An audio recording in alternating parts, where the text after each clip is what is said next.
Hotel মালিককে বেধড়ক মারধর করে রক্তাক্ত করার ঘটনায় চাঞ্চল্য ছড়ালো ইসলামপুরে। গুরুতর আহত অবস্থায় ওই হোটেল মালিককে উদ্ধার করে ইসলামপুর মহকুমা হাসপাতালে ভর্তি করেন স্থানীয় বাসিন্দারা। ঘটনাটি ঘটেছে ইসলামপুরের মিলনপল্লী এলাকায় ডলফিন হোটেলের সামনে। স্থানীয় সূত্রে জানা গিয়েছে, ডলফিন হোটেলের মালিক বিপ্লব দাস রাস্তা পারাপার করার সময় হঠাৎ দ্রুত গতিতে একটি বাইক তার সামনে দিয়ে চলে যায়। অল্পের জন্য বড় দুর্ঘটনা থেকে রক্ষা পান তিনি। এরপর বিপ্লব দাস বাইক আরোহীকে উদ্দেশ্য করে বলেন একটু আস্তে গাড়ি চালাতে। অভিযোগ, এরপরই ওই বাইকটি ঘুরে এসে বিপ্লব দাসের ওপর চড়াও হয়। বাইক আরোহী তাকে মারধর করতে শুরু করে। সেই সময় একটি টোটো থেকে 4 জন নেমে এসে তারাও মারধরে যোগ দেয়। এমনকি টোটো থেকে লোহার রড বের করে বিপ্লব দাসের মাথায় আঘাত করা হয় বলে অভিযোগ। ঘটনায় গুরুতর জখম হন বিপ্লব দাস। স্থানীয় 2 বাসিন্দা তাকে বাঁচাতে এগিয়ে এলে তাদেরও মারধর করা হয় বলে জানা গেছে। এরপরই দুষ্কৃতীরা ঘটনাস্থল থেকে পালিয়ে যায়। ঘটনার খবর পেয়ে দ্রুত ঘটনাস্থলে পৌঁছায় ইসলামপুর থানার পুলিশ। অভিযোগের ভিত্তিতে ঘটনার তদন্ত শুরু করেছে পুলিশ। এলাকায় এই ঘটনাকে ঘিরে ব্যাপক চাঞ্চল্য ছড়িয়েছে। আমার হোটেল থেকে জাস্ট বের হয়ে আমি মুরগি নিতে আমার উল্টা পাশে হোটেলের দোকানে যাচ্ছিলাম মুরগি নিতে। তখনই 2 জন বাইক নিয়ে মোটামুটি 150 স্পিডে ইসলামপুরের ওদিক থেকে গুঞ্জিরিয়ার দিকে যাচ্ছিল।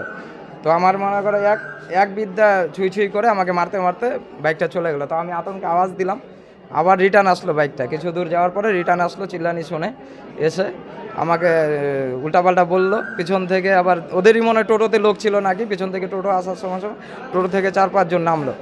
4-5 জন নামে পিছন থেকে আমাকে কলার ধরলো। কলার ধরে হাতাহাতি করার সময় দেখি হট করে ওই টোটোর সিট থেকে রড বের করে আমাকে দিম করে পিছন দিয়ে মাথায় মারলো।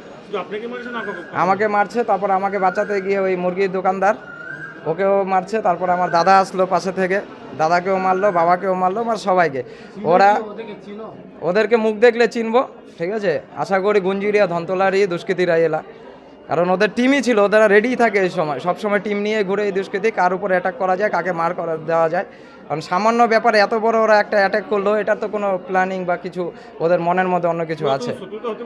ওরা বর্তমান শত্রুর সাথে, যেহেতু ওদেরকে মুখ চিনা নাই, আশা করি ওদের সঙ্গে কোনো শত্রুতা নাই আমার এখন। তারপরে বাকি ওরা জানে।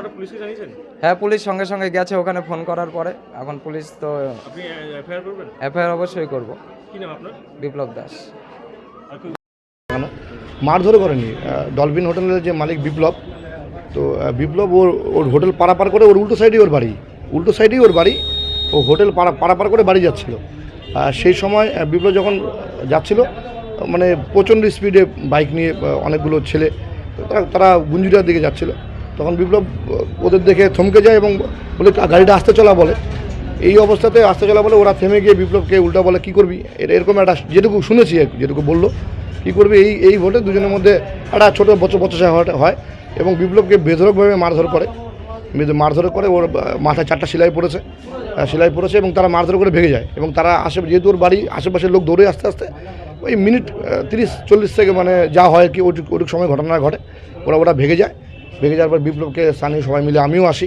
তো যখন খবর পাই আমি এসে তারপর বিপ্লবকে অ্যাডমিট করা হয়।